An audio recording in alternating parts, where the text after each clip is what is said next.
आप देखें कि जो फिच ने आज हमारी आउटलुक को रेटिंग तो नहीं है, रेटिंग तो वही B- है, लेकिन हमारा जो आउटलुक है जो स्टेबल था उसको उन्होंने नेगेटिव कर दिया है। एक हाइब्रिड सिस्टम है, बात किससे की जाए? बिल्कुल ठीक है, लेजिट, क्योंकि हमारे वाकई एक हाइब्रिड सिस्टम है। हमारी जमहूरियत उतनी स्ट्रांग नहीं है जिस तरह भारत के अंदर एक सिस्टम रहा है। मैं उस प्रॉब्लम को एग्री करूंगा।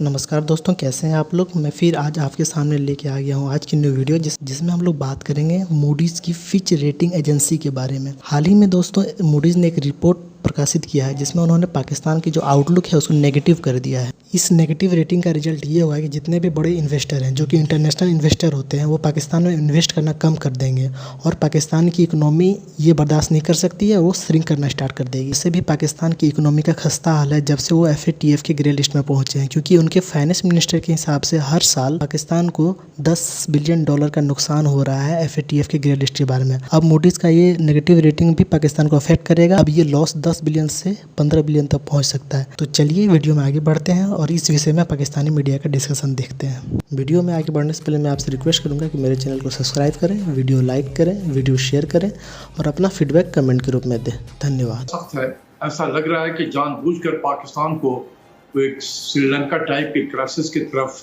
खींच के बड़ी तेजी से लेके जाया जा रहा है। और आप देखें कि जो फिच ने आज हमारी आउटलुक को रेटिंग तो नहीं है, रेटिंग तो वही B- है, लेकिन हमारा जो आउटलुक है जो स्टेबल था उसको उन्होंने नेगेटिव कर दिया है। बिल्कुल इसी तरीके से जैसे इससे पहले स्टैंडर्ड एंड पुअर ने किया हुआ था या मूडीज ने किया था कि जो आउटलुक था उसको नेगेटिव किया था। और इसमें उन्होंने बहुत सारे फैक्टर आइडेंटिफाई किए हैं कि वो क्यों पाकिस्तान को के आउटलुक को नेगेटिव करार दे रहे हैं। और उसमें सबसे पहले जो है वो पॉलिटिकल रिस्क जो है, rising political risk in Pakistan, ये एक बहुत बड़ा फैक्टर है। तो इसीलिए मैं कहता हूँ कि उन तमाम लोगों को कि सियासत बहुत होती रहेगी इस मुल्क में। अगर ये मुल्क कायम है तो सियासतदान भी कायम रहेंगे, सियासत भी होगी, पार्लियामेंट भी होगी, अदालतें भी होगी, फौज भी होगी, इलेक्शन कमीशन भी होगा। शर्त यह है कि मुल्क रहे। अगर हम ये समझते हैं कि मुल्क तो रहेगा इस तरीके से, मुल्क शायद रह जाए। श्रीलंका भी तो जिंदा है, श्रीलंका पे किसी ने आके बाहर से कब्जा तो नहीं कर लिया, श्रीलंका मौजूद है। लेकिन आप देखें हमारी क्रिकेट टीम जो वहाँ मैच खेल रही है, आप खुद देखें, जो दिखाते हैं सड़कें आसपास हू का आलम है, एक सड़क पे गाड़ी नहीं है वहां पर। तो क्या हम पाकिस्तान, तो श्रीलंका तो छोटा सा मुल्क है, पाकिस्तान 225 मिलियन का ये एक न्यूक्लियर पावर मुल्क है। हम क्या करना चाहते हैं मुल्क की मईशत को?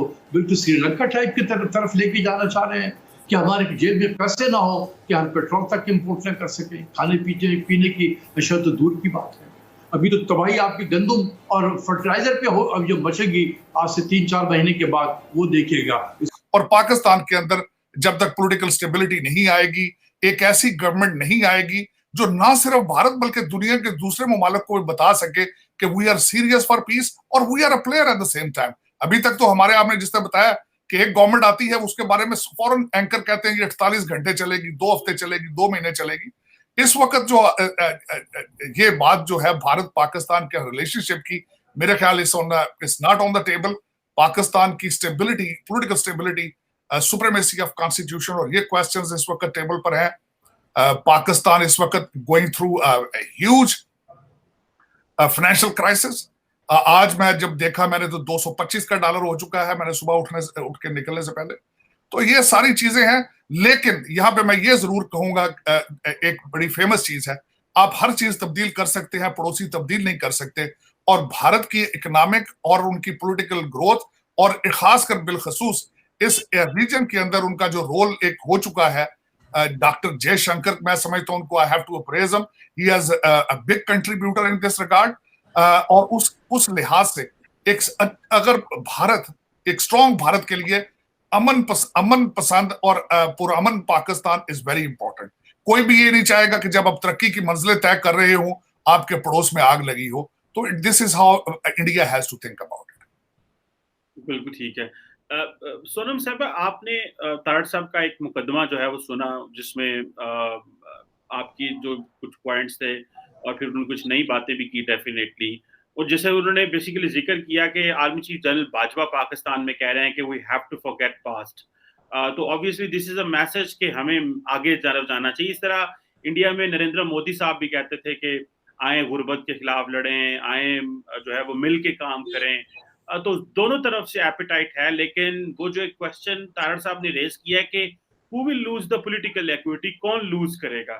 तो आप क्या समझती हैं जब पाकिस्तान से ये कॉल आ रही है कि हाँ आए बात करें, बाजवा साहब कहते हैं फॉरगेट माजी को भूलें, और it is also question of the political equity, तो आप क्या समझती हैं फिर ये जो फार राइट है ये that is a problem, that is a part of the problem. अब यहाँ से आप इस डिबेट को, डिस्कशन को किधर देखते हुए जाती हैं, ये जो आइडियाज हैं या एंगल्स हैं? वेल, एक चीज पे मैं इमरान खान साहब के साथ इत्तेफाक रखती हूँ, जब उन्होंने बोला कि अगर कोई है जो इस मसले को सुलझा सकता है वो मोदी साहब कर सकते हैं। आपने पॉलिटिकल इक्विटी की बात की। I think mister Modi had a lot to lose जब वो नवाज शरीफ से मिलने पाकिस्तान आए थे। He was warned against it for so many reasons कि आप it's like a political suicide for you कि आप उनसे जाके मिल रहे हैं वहाँ पे, क्योंकि उस ऐसा नहीं कि उस टाइम पे इंडिया में कोई एंटी पाकिस्तान सेंटिमेंट नहीं था, but he went against that advice और वो फिर भी गए वहाँ पे मिलने। तो and prime minister is the highest diplomat of a country, तो अगर वो इस तरह की आउटरीच में हिस्सा ले रहे हैं that means he is serious about it. So when you say ki is Mr. Modi ready to lose that political equity, I want to break this news to you that he is probably the only leader in India who can actually pull that off. If he decides to speak to Pakistan tomorrow and says ki okay, this is what suits both the sides on Kashmir, and you know let's let go of our jo far right ka sapna hai Akhand Bharat ka, let's let go of it because it's not pragmatic. In fact, he's already said it. In 2012, he spoke to Shahid Siddiqui, who was also an ex-parliamentarian from Samajwadi Party. He's a respected journalist. Mr. Modi spoke to him. उन्होंने उनके साथ interview में ये बात कही कि जो ये कहते हैं कि अखंड भारत का हमारा सपना है, ये तो साजिश कर रहे हैं भारत के खिलाफ, क्योंकि this is not pragmatic because the demography has changed and you know India is on a different path, and you know countries which were once a part of India, they've also moved on with their own lives, and there's a world order in place and we pretty much respect it. तो I don't think Mr. Modi, हाँ उनको थोड़ा backlash आएगा, but then in India it cannot work this way ना कि आपने कोई फैसला लिया जो थोड़ा अनपॉपुलर था और लोगों को पसंद नहीं आया, तो you know you're out of power next day. There is nobody to topple his government. He will face some initial backlash maybe, but eventually the decision that he will take will be accepted by masses.